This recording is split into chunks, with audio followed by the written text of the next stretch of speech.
नमस्कार दोस्तों, junior added शिक्षक भर्ती शासनादेश आज का धरना हुआ सफल। सीट की संख्या में कितनी होगी वृद्धि, इस विषय को लेकर भी बात करेंगे। तो जैसा कि एडेड जूनियर शिक्षक भर्ती में जो भर्ती का मैटर है या फिर जो प्रक्रिया है वो अंतिम चरण में आने के बाद फिर से डिले होने की जैसी ही उम्मीद बढ़ी, अभ्यर्थी जो हैं वो प्रयास में जुट गए और लगातार उनके द्वारा प्रयास किया जा रहा है। जो इस भर्ती के एक्टिव मेंबर हैं या फिर कहें कि जो इस भर्ती के लिए संघर्षशील साथी कह सकते हैं आप, जो लगातार प्रयास करते हैं और प्रयास करते रहे हैं, उन अभ्यर्थियों के द्वारा आज की डेट से अनवरत धरना जो है वो जारी है, किया जा रहा है। आज के डेट में धरना किया गया, ज्ञापन भी दिया गया। चूँकि पहले तो अधिकारियों ने जो है बात करने से मना कर दिया, लेकिन बाद में जैसे ही थोड़ा दबाव बना और अभ्यर्थियों के द्वारा ही ये दबाव बनाया गया, जैसे ही दबाव बना अधिकारी उसके बाद जो है कुछ चीज़ें बताएं। वैसे कुछ लिखित में उन्होंने नहीं दिया है, इस वजह से अभ्यर्थियों ने अभी ये धरना जो है वो जारी रखा ही उचित समझा है कि जारी रखना है, इसको बीच में छोड़ना नहीं है धरने को। आज भी हुआ, कल भी होगा। संख्या बहुत ज़्यादा कम थी और इसके वजह से अधिकारियों पर प्रभाव नहीं पड़ता है। देखिए, कोई भी भर्ती हो, आप अगर लेखपाल भर्ती का देखेंगे, चूँकि वहाँ पर यहाँ पर क्या है कि अभी किसी को पता नहीं है कि किसका होगा चयन, और वहाँ पे क्या था लेखपाल भर्ती में, बिल्कुल फाइनल रूप से रिज़ल्ट आने के बाद, सब कुछ होने के बाद फाइनल जो चयनित अभ्यर्थी थे वो थे, तो उन्होंने एक साथ जो है धरना प्रदर्शन किया आपके अपने विभाग में जाकर। तो देखिए, आपको केवल एक यहाँ पर उदाहरण दे रहे हैं कि किसी भी भर्ती में जब भी एक विशाल धरना प्रदर्शन किया जाता है, विशाल का मतलब है संख्या बल वहाँ पे होनी चाहिए, तो उसका जो प्रभाव होता है अधिकारी हो या सरकार हो उन पर दबाव के साथ पड़ता है। संख्या बल जब कम होती है तो फिर वो लोग भी उसी तरीके से उस चीज़ों को लेते हैं, सीरियसली नहीं लेते हैं।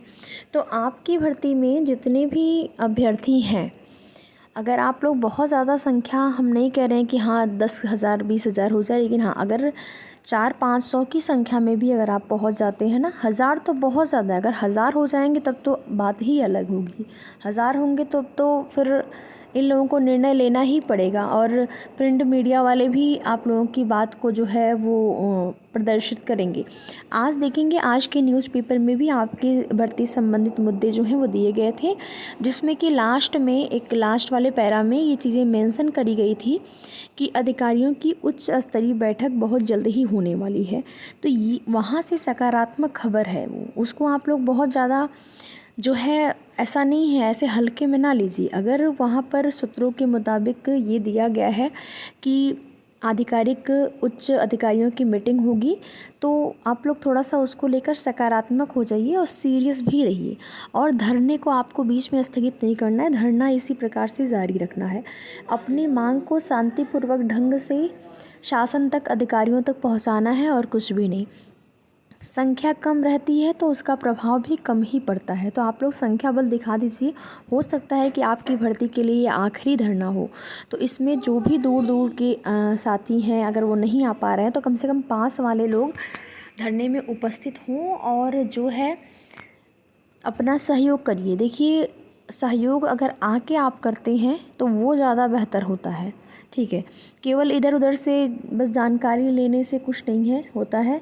अगर आप आ जाते हैं धरना स्थल पर, आप उपस्थित होते हैं। अब देखिए, आप में से हो सकता है कुछ लोग ये सोचें कि आप लोग चैनल वाले हैं तो आप लोग क्यों नहीं धरने में आते हैं। तो देखिए, ये चीज़ें थोड़ी सी संभव नहीं हो पाती हैं, क्योंकि जो जिस भर्ती का है, आप इस भर्ती के अभ्यर्थी हैं, आप लोग जाएंगे तो वो ज़्यादा बेहतर होगा, ठीक है।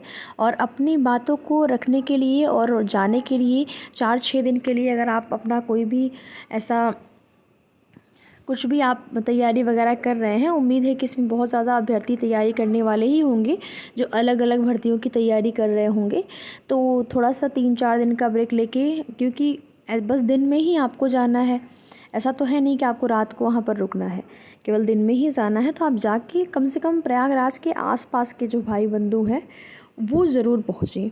और देखिए, आश्वासन में यही मिला है कि शासन स्तर से देरी हो रही है, ठीक है।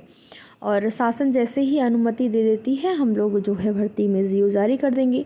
ये आश्वासन मिला है कि शासन स्तर से रुका है। इस वजह से ज्ञापन मुख्यमंत्री जी को भी देना ज़रूरी है जनता दरबार में। जब भी जनता दरबार लगता है, चाहे वो गोरखपुर में लग रहा हो या फिर लखनऊ में, जो आसपास के साथी हैं वो लोग जाके ज्ञापन जनता दरबार में भी मुख्यमंत्री जी को दें, प्रत्यक्ष रूप से मुख्यमंत्री जी से मिलें, ज्ञापन दें और अपनी समस्या उनके सामने रखें। ऐसा नहीं कि उनको नहीं पता, उनको पता है यूपी में कौन कौन सी भर्तियाँ किस किस चरण पर हैं, या फिर कहाँ कहाँ प्रक्रिया हुई है, किस प्रक्रिया किस भर्ती में नहीं हुआ है, क्या होना है।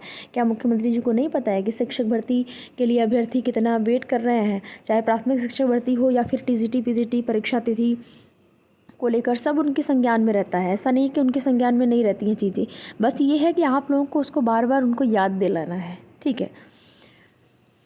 जैसे उनको लगेगा कि अभ्यर्थी जो हैं वो सीरियस हैं, तो फिर उसका आपको परिणाम जल्द देखने को मिलेगा।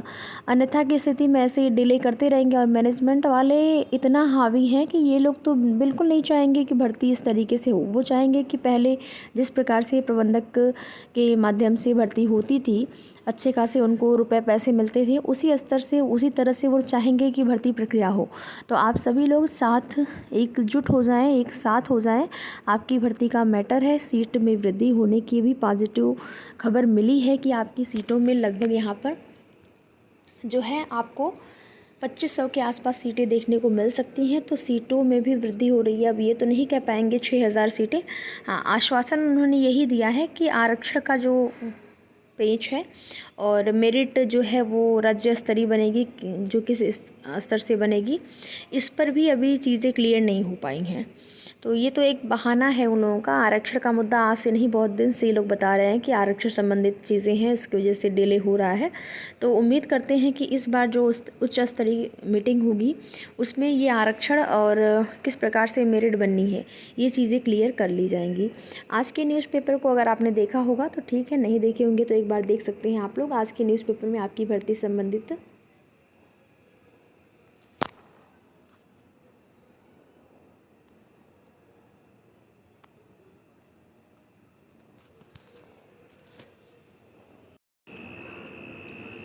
तो सीटों में आपकी वृद्धि हुई है। सीटों की संख्या को लेकर इस चीज़ों को अगर आप देखते हैं यहाँ पर तो यही सीटें दी गई हैं, तो इसको लेकर आप परेशान ना हुइए, ठीक है। सीटों में वृद्धि लगभग आपको टोटल आप 2500 के आसपास मान के चलिए कि इतनी सीटें आपको देखने को मिलेंगी। अब ये चीज़ें थोड़ा सा बता पाना मुश्किल है।